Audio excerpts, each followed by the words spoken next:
This is my old guest bathroom that I ended up remodeling entirely.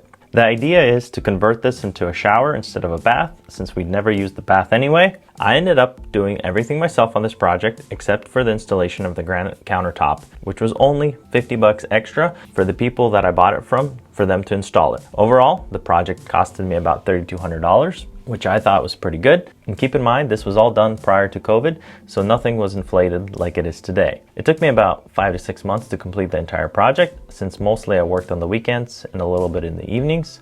Plus, there were some holidays in between and a vacation, so you know how that goes. This was my first complete bathroom remodel, so there was a ton of lessons learned along the way. So if you're interested, you can check out a video where I talk about all the things that I learned in the description, and you can also check out my full version of this video that details the entire process.